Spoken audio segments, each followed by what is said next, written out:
அதிகாரம் 8. தம்மை காத்து கொள்ளும்படி எஸ்தர் யூதரை தூண்டுதல்.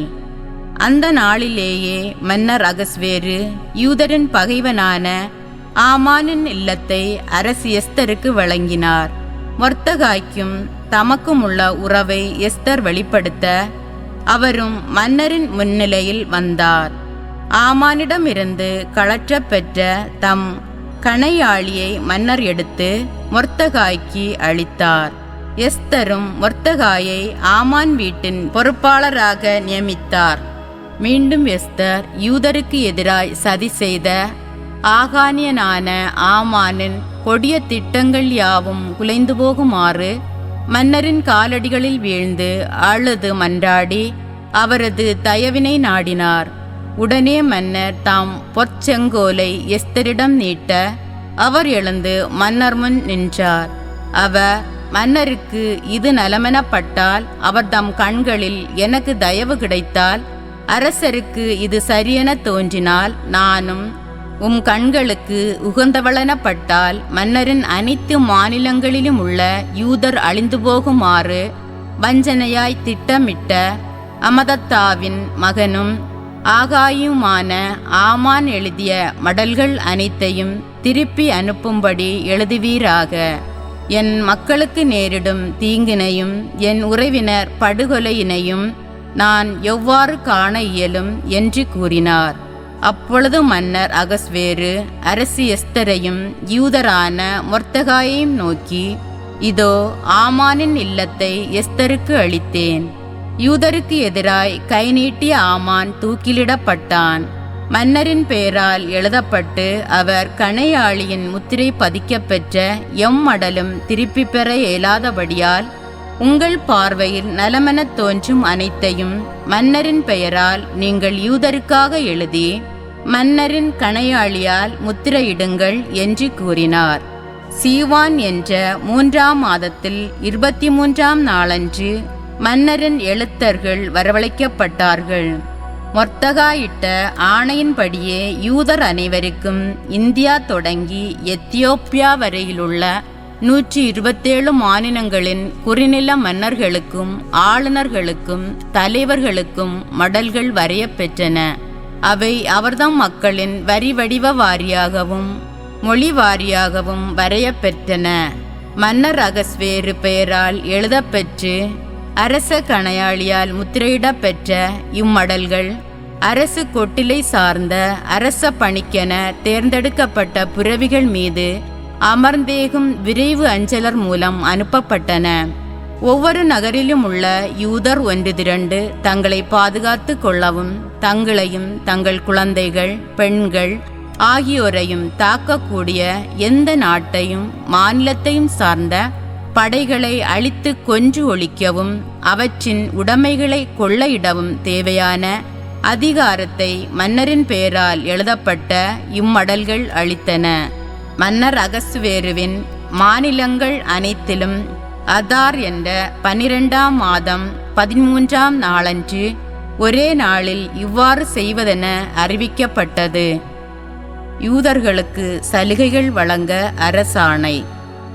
அந்த மடலின் நகல் பின்வருமாறு: இந்தியா முதல் எத்தியோப்பியா வரை உள்ள 127 மாநில ஆளுநர்களுக்கும் அரசப்பற்றுடைய குடிமக்களுக்கும் அகஸ்வேரு மாமன்னர் வாழ்த்தி கூறி எழுதுவது: தங்கள் கொடையாளர்களின் தாராளமான வல்லமையால் பெருமைப்படுத்தப்படும் பலர் செருக்கு கொள்கிறார்கள். தம் குடிமக்களுக்கு தீங்கு விளைவிக்க முனைவது மட்டுமன்று, செல்வத்தால் இருமாப்பு கொண்டவர்களாய் அதை வழங்கிய கொடையாளர்களுக்கு எதிராகவே சூழ்ச்சி செய்யவும் துணிகிறார்கள். மனிதரிடையே நஞ்சு உணர்வை கொன்று விடுவதோடு நன்மையை பற்றி ஒன்றுமே அறியாதோரின் தற்பெருமையால் உந்தப்பட்டு எல்லாவற்றையும் எப்போதும் காண்பவரும் தீமையை வெறுப்பவருமான கடவுளின் தண்டனை தீர்ப்பிலிருந்து தப்பிவிடலாம் என எண்ணுகிறார்கள். பொறுப்பான பதவியில் நியமிக்கப்பெற்ற பலர் மாசற்றவர்களின் குருதியை அடிக்கடி சிந்துவதற்கு ஒரு வகையில் காரணமாயிருக்கிறார்கள். ஈடு செய்ய இயலா பேரிடர்களுக்கும் பொறுப்பாயிருந்திருக்கிறார்கள். பொதுப்பணி நிர்வாகத்துக்கு பொறுப்பு ஏற்றுள்ள நண்பர்களின் தூண்டுதலால் இவ்வாறு செய்யப்பட்டிருக்கிறார்கள். இந்நண்பர்கள் தங்கள் தீய இயல்பின் வஞ்சனையால் ஆட்சியாளர்களின் நேர்மையான நல்லெண்ணத்தை வாய்ப்பாக பயன்படுத்தி அவர்களை ஏமாற்றுகிறார்கள். தகுதியற்ற முறையில் அதிகாரத்தை பயன்படுத்துவோரின் அழிவுதரும் நடத்தையால் வஞ்சகமான முறையில் செய்யப்பட்டவை பற்றி நமக்கு கிடைத்துள்ள மிக தொன்மையான ஆவணங்களிலிருந்து அறிவதை விட அண்மை காலத்தில் நிகழ்ந்தவற்றை ஆராய்வதால் மிகுதியாக அறிந்து கொள்ள முடியும். எதிர்காலத்தில் நம் பேரரசில் எல்லா மனிதரும் குழப்பமின்றி அமைதியில் வாழ்ந்திட நாம் வழிவகுப்போம். மாற்றங்களை புகுத்துவதாலும் நம் கவனத்திற்கு கொண்டுவரப்படுவன பற்றி எப்போதும் நேர்மையாக முடிவு செய்வதாலும் இதை செயல்படுத்துவோம். இதற்கு அமதத்தாவின் மகன் ஆமான் ஓர் எடுத்துக்காட்டு. மாசிதோனியன் ஆகிய அவன் ஓர் அந்நியன். பெர்சிய இரத்தமே அவனிடம் இல்லை. எமக்குரிய இரக்க சிந்தை அவனிடம் சிறிதளவும் இல்லை. இருப்பினும் அவனை எம் விருந்தினனாக ஏற்றுக்கொண்டோம். எல்லா நாட்டினர் மீதும் நாம் காட்டும் பரிவை அவன் எவ்வளவு தூய்த்து வந்தானெனில் எல்லா மக்களும் அவனை எங்கள் தந்தை என்று அழைத்ததோடு எப்போதும் மன்னருக்கு அடுத்த நிலையில் அவனை வைத்து வணங்கி வந்தார்கள்.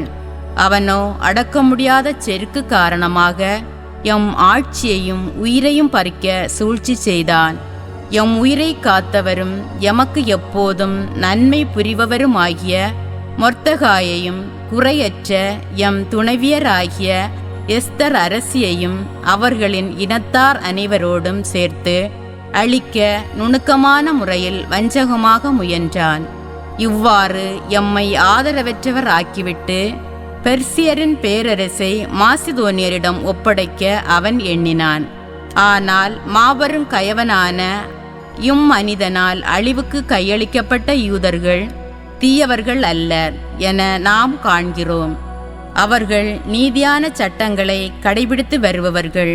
நம் மூதாதையர் காலந்தொட்டு இன்று வரை நம் பேரரசை மிக சிறந்த முறையில் நெறிப்படுத்தி வரும் உன்னதரும் ஆற்றல் மிக்கவரும் என்றும் உள்ளவருமான கடவுளின் மக்கள் அவர்கள். எனவே அம்மதத்தாவின் மகன் ஆமான் உங்களுக்கு அனுப்பியுள்ள மடல்களை புறக்கணித்து விடுங்கள். ஏனெனில் இச்சூழ்ச்சிக்கு காரணமாயிருந்த ஆமானும் அவன் வீட்டாரும் சூசா நகரின் வாயிலில் தூக்கிலிடப்பட்டு விட்டார்கள். அனைத்தையும் ஆளும் கடவுள் அவனுக்கு தகுந்த தண்டனையை மிக விரைவில் வழங்கிவிட்டார். இவ்வாணையின் நகல்களை எல்லா பொது இடங்களிலும் வைத்து தங்கள் சட்டதிட்டங்களை கடைபிடிக்க யூதர்களை அனுமதியுங்கள். அதே நாளில் 12ஆம் மாதமாகிய அதார் மாதம் 13ஆம் நாளன்று துன்ப நேரத்தில் தாக்குவோரிடமிருந்து தங்களை தற்காத்து கொள்ளும்படி அவர்களுக்கு எல்லா உதவியும் வழங்குங்கள். ஏனெனில் அனைத்தையும் ஆளும் கடவுள் தாம் தேர்ந்துள்ள இன அழிவதற்கு குறிப்பிட்ட நாளை மகிழ்ச்சியின் நாளாக மாற்றிவிட்டார். எனவே உங்கள் திருவிழாக்களுள் முக்கியமான ஒன்றாக இந்நாளை சிறப்போடும் மகிழ்ச்சியோடும் கொண்டாடுங்கள். இன்றும் இனியும் இந்நாள் நமக்கும் நம்மீது பற்று கொண்ட பெர்சியருக்கும் மீட்பின் நினைவு நாளாகவும் நமக்கு எதிராக சூழ்ச்சி செய்தோருக்கு அழிவின் நினைவு நாளாகவும் இருக்கட்டும். இந்த ஆணையை ஏற்று செயல்படாத எல்லா நகரும் நாடும் எம் சினத்துக்கு ஆளாகி ஈட்டியாலும் நெருப்பாலும் அழிக்கப்படும்.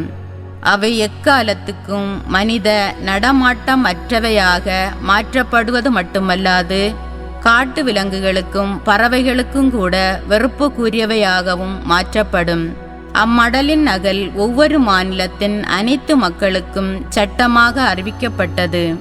யூதரும் தம் பகைவரை பழிதீர்க்க இந்நாளில் ஆயத்தமாகும்படி கேட்டுக்கொள்ளப்பட்டனர். அரசு பணிக்கென தேர்ந்தெடுக்கப்பட்ட பிறவிகள் மீது அமர்ந்தேகும் விரைவு அஞ்சலர் மன்னரின் ஆணையால் ஏவப்பட்டு வெளி மாநிலங்களுக்கு விரைந்தனர். சூசான் கோட்டையிலும் இச்சட்டம் அறிவிக்கப்பட்டது. நீலமும் வெண்மையுமான அரச உடையணிந்து பெரிய பொன்மகுடம் சூடி கருஞ்சிவப்பு மென்துகில் அணிந்தவராய் மொர்தகாய் மன்னரின் முன்னிலையில் இருந்து வெளியேற சூசா நகர் மகிழ்ந்து களி கூர்ந்தது. இச்செய்தி யூதருக்கு நம்பிக்கை ஒளியாகவும் மகிழ்வுக்கும் அக்களிப்புக்கும் மதிப்பிற்கும் உரிய ஒன்றாகவும் விளங்கியது. ஒவ்வொரு மாநிலத்திலும் ஒவ்வொரு நகரிலும் எங்கெல்லாம் மன்னரின் இந்த வாக்கும் நியமமும் எட்டினவோ அங்கெல்லாம் வாழ்ந்த யூதர் மகிழ்ந்து களி கூர்ந்தனர்.